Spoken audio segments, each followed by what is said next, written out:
All right, today we're going to talk about exploration and expansion. I'm going to try to keep it short and sweet so hopefully you can get your notes filled in pretty quickly. So, when we talk about exploration and expansion, the question is that we want to wonder is like, why did Europeans want to expand? And so, what you have to think about is that with the Renaissance, people became more educated and more knowledgeable. And so, the question was, what is across the ocean? What can I get that is across the ocean that can make my European country better and I can create a larger empire? Remember, Europeans are very greedy when it comes down to things. So the big three things that Europeans wanted from expansion was gold, God, and glory. And we'll talk a little bit more about that.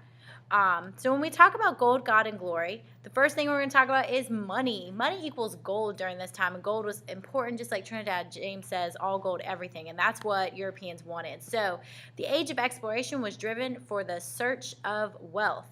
So the thing is, you wanted money because if you were more rich, your country had more money, more valuable, you could establish a bigger empire, and you could flex on other countries. So the need was for goods from India and China. Remember, everybody else was, going across the Silk Road, Trans-Saharan, Arabian, things like that. And people were like, you know what? The Mediterranean trade route uses water. And then you cross out the middlemen. And the middlemen during this time were the Italians and the Ottomans. And they would charge merchants, traders, to come through their lands. And they'd say, hey, you got to pay me a little, like a fee or like a toll. You know how we go across the toll bridge in America and you pay for the toll at that state? And that's their little fee for coming through. This is what the Italians and the Ottomans would do. So they were a middleman. They would also charge higher prices for goods as you came through. So we want a faster route, but the need that we have are for goods like spices because they preserve meats and things like that. Silk because the Europeans love to wear silk when they discover it in China. Perfume because everybody didn't bathe as much as we do now. And then jade because it was a commodity that could trade. And there's several other things like horses, glassware, jewels, gems, gold, silver, all those things, and foods and textiles. When we talk about religion, you've already learned about the Protestant Reformation and the Counter-Reformation and how it strengthened, religious feelings in Europe. People were very serious about being a Protestant or being a Catholic, but overall, the umbrella of that is that they were Christians. And they were elitist, so they felt like everyone had to be a Christian. And so what they're going to do is they're going to want to spread their religious feelings. So the church is going to want to spread Christian teachings to new lands. So if they discover North and South America, they're going to say, hey, if there are people there, you need to teach them about Jesus and make them either Catholic or Protestant. And the other thing is curiosity. They say curiosity killed the cat, but the cat has 9 lives. And so when you think about Europeans were like, hey, what's on the other side of the ocean? Or what can I get from these other areas? Because I've already been working with the continent of Africa and the continent of Asia, but is there something else out there?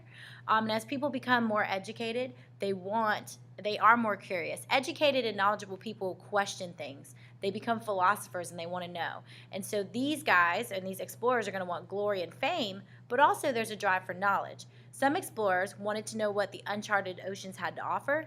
Explorers wanted to gain fame from their new discoveries. And guys, you know some explorers off the top of your head. And the reason that we still talk about them is because they had glory and fame because they found something new and different on the other side of those oceans, okay?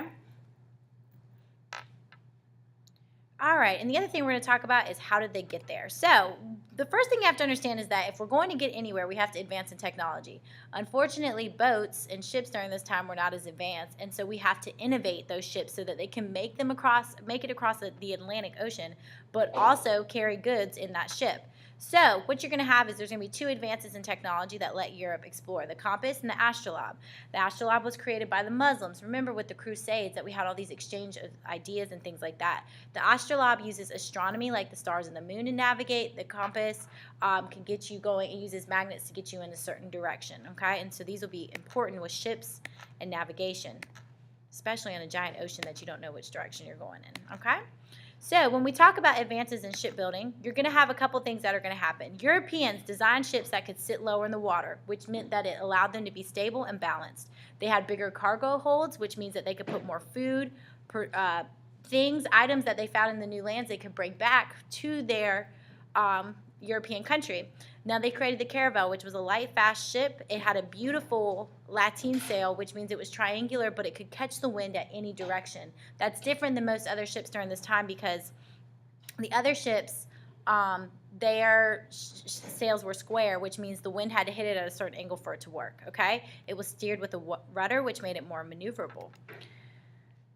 couple other things. If you look at this picture, this is the Port of Lisbon, which is located in, I believe, Portugal. And so if you look at the pictures, you can see here the lateen sails blown in the wind. These are ports, which means these guys are taking goods and putting goods on their ships as well. And this is what a caravel looked like at this time. Beautiful painting. So when we talk about it, like we talked about the lateen sail, that's a rudder. That's what a lateen sail design looks like.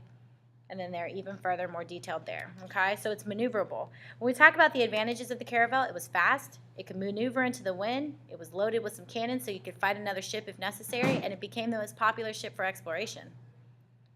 Fast. Had them cannons. All right, and then who were they? That's another video that you'll watch later. If you have any questions, please rewind or fast forward. Thank you.